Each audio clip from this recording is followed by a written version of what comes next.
వివేకానంద రెడ్డి గారి హత్య కేసుకు సంబంధించిన వ్యవహారం గతంలో చాలాసార్లు మాట్లాడుకున్నాం.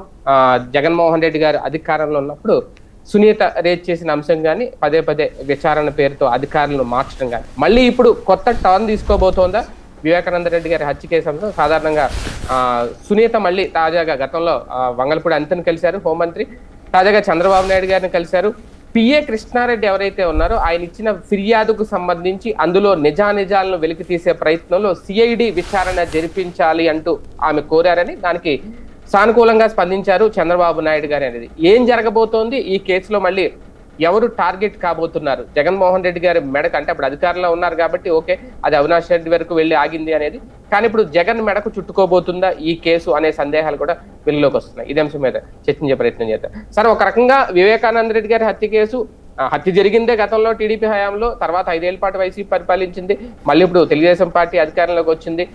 ఎవరు అధికారంలోకి వచ్చినా ఈ కేసు మాత్రం తేలట్లేదు, నిజానిజాలు మాత్రం బయటికి రావట్లేదు. సునీత్ గారు మాత్రం గట్టి పట్టు మీద ఉన్నారనుకోవాలా. నిన్న చంద్రబాబు నాయుడు గారిని కలవడం, ఆయనకి విజ్ఞప్తి చేయడం, ఏం జరగబోతుంది అసలు ఈ కేసులో? కేసు ఎప్పుడూ తేలిపోయింది. ఇందులో శిక్ష మాత్రమే పడాలి, అది కోర్టు మాత్రమే తేల్చాలి. ఇందులో ఫర్దర్గా ఈ పాయింట్ ఉంది అని సిబిఐ చెప్పట్లేదు. బేసిక్గా మనం కోరుకున్నట్టు కేసు ఉండదు, కేసుకు సంబంధించిన వివరాలు మాత్రమే అక్కడ ఉంటాయి.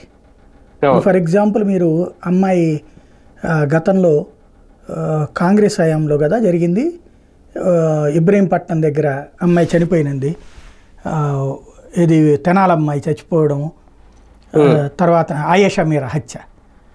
అందులో వాళ్ళ తల్లికి ఉన్నటువంటి ఫీలింగ్ ఏంటంటే కోనేరు రంగారావు గారి మనవడు హత్యకు పాల్పడ్డాడని.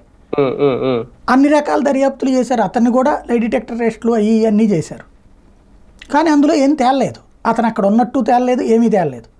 కానీ పత్రికల్లో వార్తల ఆధారంగా, వాటి ఆధారంగా రకరకాలు జరిగినాయి. తర్వాత తెలుగుదేశం అధికారులను కూడా వచ్చింది కదా, ఏమన్నా తేల్చారా? బేసిక్గా ఫైనల్గా కేసు అట్లాగే ఉండిపోయింది. మధ్యలో ఒకళ్ళని అరెస్ట్ చేయడం, అరెస్ట్ చేసిన వాళ్ళకి కూడా మళ్ళీ కోర్టు కొట్టేసేయడం, చివరికి బెయిల్ మీద రావడం, అతను పెళ్లి చేసుకుని ఇప్పుడు కాపురము చేసుకుంటున్నాడు.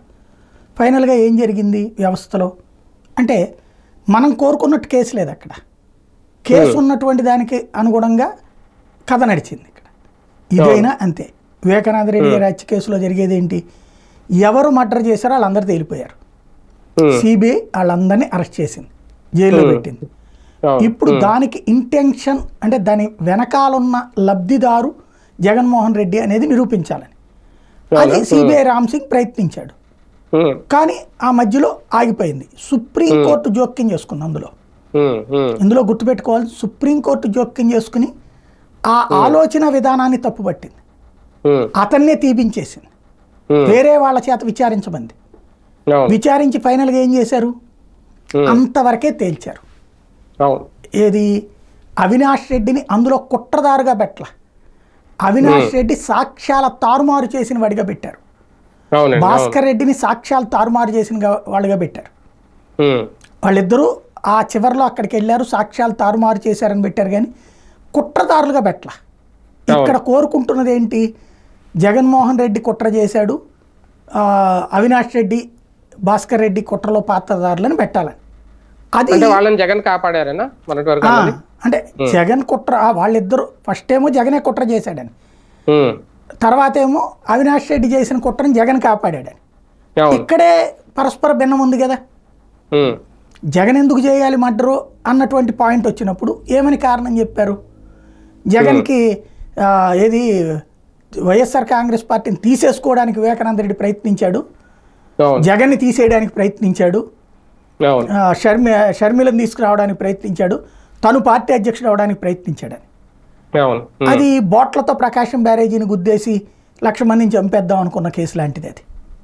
అది బోట్లతో ప్రకాశం బ్యారేజీ గుద్దేసేస్తే 10 లక్షల మంది చచ్చిపోతారు, ప్రకాశం బ్యారేజీ కొట్టుకుపోతుందంటే ఎట్లాంటి నిజమో ఇది కూడా అట్లాంటి నిజమే. ఏది? ఆయన వచ్చి ఈయన పార్టీని తీసుకోవడము, టికెట్లకు సంబంధించి అయింది.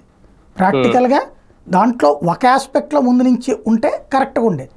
అవినాష్ రెడ్డి చేయించాడు అనే పాయింట్ అయితే అక్కడ అవినాష్ రెడ్డిది అయినా కూడా ఎందుకు అంటే టికెట్ ఇవాల్టికి కూడా జగన్మోహన్ రెడ్డి టికెట్ అతనికే ఇస్తుంటే, ఇవాల్టికి కూడా 3 సార్లు వరుసకు గెలిస్తే టికెట్ కోసం వివేకానంద రెడ్డిని అవినాష్ రెడ్డి మర్డర్ చేయించాడు అనేది ఎలా ఎస్టాబ్లిష్ చేస్తారు? కోర్టులో. అవును అవును. అవినాష్ రెడ్డి భాస్కర్ రెడ్డి కలిసి టిక్కెట్టు వివేకానంద రెడ్డి తీసేసుకుంటున్నాడని చెప్పి జగన్మోహన్ రెడ్డి ఓకే చేసేసాడు కాబట్టి ఇతన్ని చంపేస్తే టికెట్ వస్తుందని చేశారు అన్నది కదా రెండవది. రెండో వాదన అప్పటికే టికెట్ అవినాష్ రెడ్డికి కేటాయించి అవినాష్ రెడ్డి తరపున ప్రచారం వివేకానంద రెడ్డి చేస్తుంటే అదేమంటే ఆ టైంకి ఇంకా బీఫామ్ ఇవ్వలేదు కదా. ఇప్పుడు అన్ని నియోజకవర్గాలకి ఎవరికి బీఫామ్ ఇవ్వలేదుగా. మరి వాళ్ళందరూ ప్రచారాలు చేసుకుంటున్నారు కదా, వాళ్ళ అభ్యర్థులను ఫైనల్ చేసేసారు కదా. చివరిలో మార్చింది ఏముందని మొదటి నుంచి జగన్మోహన్ రెడ్డి ముందే చెప్పేస్తాడు మీరు అనేది. మార్చే వాళ్ళని కూడా ముందే చెప్పేశాడు కదా 6 నెలల ముందే. అంతే కదా. అట్లాగా అతని దగ్గర క్లియర్ ఉంది కాబట్టి ఒక్కసారి జగన్ డిసైడ్ అయితే అందులో వెనక్కి పోవడం అనేటటువంటిది క్లియర్ ఉంది. అవినాష్ రెడ్డికి ఇవ్వాలి వివేకానంద రెడ్డికి ఇవ్వకూడదు అన్నది జగన్మోహన్ రెడ్డి క్లియర్ ఇంటెన్షన్. ఇంకా అవినాష్ రెడ్డి ఎందుకు భయపడాలి, ఎందుకు మర్డర్ చేయాలి ప్రాక్టికల్గా ఆ కాన్సెప్ట్లో. కానీ మనం దాన్ని ఏమంటారు మీడియా మ్యాట్రిక్స్లో అయితే అవినాష్ రెడ్డి మర్డర్ చేయించాడు, జగన్ కాపాడాడు. ముందేమో జగనే చంపేశాడు, గొడ్డలు కూడా ఆయనే పట్టుకొచ్చాడు అని ఒక్కటే ఆయన చేతిలో గొడ్డలు పెట్టినట్టున్నారు. మొదట్లో చంద్రబాబు చేతిలో వీళ్ళు గొడ్డలు పెట్టారు నారాసురుడు అని, రెండో దశలో జగన్ చేతిలో గొడ్డలు వాళ్ళు పెట్టారు. కాబట్టి ఇది రాజకీయంగా పదే పదే నేను చాలాసార్లు చెప్పా, పెద్దవాళ్ళ హత్యలలో చిన్న కారణాలే ఉంటాయి. అవి ఇప్పుడు ఫర్ ఎగ్జాంపుల్ అమ్మాయి శశిధరూర్ కేసు ఒకటి ఉంది. ముందు సునంద పుష్కర్ తను ఉన్నటువంటి హోటల్లోనే చనిపోయింది. ముందు ఇట్లాగే రకరకాలు నడిచింది. ఏం తేలింది ఫైనల్గా? ఏమీ తేల. అదేదో అంటారు కదా పెద్దవాళ్ళ గోత్రాలు పెరుమాళ్ళకి ఎరుకని. పెద్దవాళ్ళకి సంబంధించి ఎవరు ఊహలాళ్ళు. ఇప్పుడు సంజయ్ గాంధీని ఇందిరాగాంధీ మర్డర్ చేయించింది, లేకపోతే కనుక రాజీవ్ గాంధీని సిఐఏ మర్డర్ చేయించింది. ఇట్లాంటి వాటికి ఏదో లాల్ బహదూర్ శాస్త్రిని సిఐఏ మర్డర్ చేయించింది. వీటికి ఏం నిరూపిస్తారు? మైండ్లో మనకి ఫిక్స్ ఏదైతే ఏది ఎక్కువగా స్ప్రెడ్ అయితే అదే నడుస్తుంది. ఇప్పుడు రాజశేఖర రెడ్డిని జగన్మోహన్ రెడ్డి మర్డర్ చేయించాడేమో, తర్వాత మొదట్లో ఏం చెప్పారు అదేది రిలయన్స్ వాళ్ళు చేయించారని, ఆ తర్వాత జగనే చేయించాడని. ఇట్లాగా వీటిట్లో మనకి ఏ వ్యక్తి మీద ద్వేషం ఉంటే ఆ వ్యక్తి నిజమే ఉంటాడని నమ్ముతాం. వ్యక్తి మీద ప్రేమ ఉంటే ఆడేందుకు చేస్తాడులే అంటాం. మన కాళ్ళు ఎదురుగుండా పొడి చేసిన. నిజాయితీగా దర్యాప్తు సంస్థలు దర్యాప్తు చేస్తాయా అంటే చెయ్యనియ్యం మనం. అదే కదా సమస్య. కానీ సార్ ఒకటి అంటే ఇక్కడ సునీత్ గారికి రావాల్సిన క్లారిటీ అంటే నిన్న ఆమె ఇచ్చిన దాన్ని బట్టి ఫస్ట్ ఎవరైతే రామ్ సింగ్ ఉన్నారో ఈ పిఏ కృష్ణారెడ్డి ఇచ్చిన ఫిర్యాదు మేరకు విచారణ చేసిన అధికారి ఆయన ఇచ్చిన నివేదిక మీద అనుమానమా, మరొకసారి ఇప్పుడు సిఐడి విచారణ జరిపించడం అంటే ఆమె ఏం కోరుకుంటున్నారు ఇక్కడ? ఇందులో సిఐడి విచారణ ఏం జరగదు. ఎందుకంటే సిబిఐ విచారణ చేస్తున్నప్పుడు మళ్ళీ సిబిఐని కాదని సిఐడి విచారణ జరుగుద్దా? అంటే దీని మీద ఆమె అడిగేది ఏంటంటే ఇతను వేరే కంప్లైంట్ పెట్టాడు కదా వీళ్ళ మీదన, రామ్ సింగ్ను వీళ్ళు కలిసి బెదిరించారు మమ్మల్ని, వాటి మీద సిఐడి దర్యాప్తు. అతను అది కోర్టు ఆదేశాలతో వేయించినటువంటి దర్యాప్తు, దాని మీద కంప్లైంట్. అది కోర్టు విచారిస్తుండగా ఇప్పుడు ఏంటంటే కోర్టులో మేము విచారిస్తాంలేండి అని ప్రభుత్వం వాదించాలి. అలా చేస్తుందా, కోర్టు అంగీకరిస్తుందా? ఇస్తే మళ్ళీ పై కోర్టులో కొట్టేస్తారు. అది మీరెవరు డిసైడ్ చేయడానికి అనేసి ప్రాక్టికల్గా ఆ కేసు కూడా నిలిచేది కాదు. రామ్ సింగ్ కొట్టాడని వీళ్ళు నిరూపించడము కష్టమే, దాన్ని బెదిరించారని అవన్నీ. ఇంకా జగన్ ఉంటే కనుక అట్లా నిరూపించగలిగే వాళ్ళేమో. కానీ చంద్రబాబు గారి ప్రభుత్వానికి కూడా ఇప్పుడు ఇది ఒక సవాల్ అవుతుంది సార్. మొన్నటి వరకు మీ హయాంలోనే మర్డర్ జరిగింది, అప్పుడు చేస్తే మీరు ఏం చేయలేదని మొన్నటి వరకు వైసీపీ వీళ్ళ మీద ఆరోపణలు చేసింది. ఇప్పుడు వీళ్ళ హయాం వచ్చింది మళ్ళీ. ఇప్పటికైనా ఈ కేసు తేల్చాలా, లేదా మీరన్నట్టు తేలిపోతే ఇంకా ఎందుకు ఈ ఫిర్యాదులు, ఎందుకు మళ్ళీ ఈ సిఐడి విచారణలు కోరడాలు, ఇవన్నీ ఎవరిని టార్గెట్ చేయడానికి? ఏంటి రాజకీయం? ఇప్పుడు బేసిక్ ఒకటే, దీని చుట్టూ మీడియా, దీని చుట్టూ పాలిటిక్స్, దానివలన సాగుతున్నది తప్పించి సిబిఐ లెక్క ప్రకారం కేసు క్లోజ్ అయిపోయింది, కోర్టు శిక్షించాలంతే. దాంట్లో అంతకు మించి జరగాలంటే సుప్రీంకోర్టు ఇన్వాల్వ్ అవ్వాలి. ఎందుకంటే సుప్రీంకోర్టులో రామ్ సింగ్ విషయం మీదన అఫిడవిట్ వేశారు వీళ్ళు. వేసినప్పుడు సుప్రీంకోర్టు జడ్జి గారు అది చాలా క్లీన్గా అబ్జర్వ్ చేసి ఏంటిది అని అడిగారు. ఆ అధికారికి ఇంటెన్షన్ ఉంది, మాలిఫైడ్ ఇంటెన్షన్ ఉంది అని అతన్ని తీసేయమన్నారు. మళ్ళీ వేరే దర్యాప్తు బృందాన్ని పెట్టి డీటెయిల్స్ ఇవ్వమన్నారు. అది ఇస్తే దాంట్లో కూడా రామ్ సింగ్ని పెడితే రామ్ సింగ్ని ఎట్లా పెడతారు అసలు అని చెప్పేసి అడిగి తీపిచ్చేశారు. అంటే సదరు అధికారికి వేరే దురుద్దేశం ఉందని కోర్టు నమ్మింది సుప్రీంకోర్టు. ఉమ్, నమ్మి వేరే వాళ్ళని పెట్టించింది. ఆహా, కాబట్టి ఇంక అందులో ఏం చేస్తారు? మళ్ళీ రామ్ సింగ్ని విచారణ అధికారికి ఏమని చెప్తారా? అదే కదా. ఇంకోటి ఏంటంటే సిబిఐ దర్యాప్తు చేసేసింది. ఇందులో జగన్మోహన్ రెడ్డిని తీసుకురావాలంటే ఇప్పుడు సిబిఐ మీద ఒత్తిడి తెచ్చి అమిత్ షా నరేంద్ర మోడీలతో చెప్పించి ఈ కేసుని మళ్ళీ తిరగతోడిపించి చేయించాలి. సుప్రీంకోర్టు దాకా వెళ్ళిన కేసులో తిరగదోడ్డాలు ఏముండవు. వాళ్ళు ఛార్జ్షీట్ వేసేసారు కదా. ఛార్జ్షీట్ అంటే ఏంటి? కేసు అభియోగ పత్రం అయిపోయింది.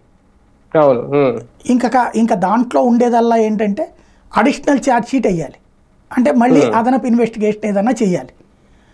అది కేంద్రం ఏమన్నా కనుక ఇందులో ఇన్వాల్వ్ అయ్యి వీళ్ళు వాళ్ళ మీద ఒత్తిడి తెచ్చి జగన్ ఎలాగైనా చెయ్యాలి అంటే చెయ్యాలి. జగన్ అందులో ఇరికించడం ఎవరి వల్ల కాదు. ఎందుకంటే జగన్ అక్కడ ఉంటే చేసేవాళ్ళు.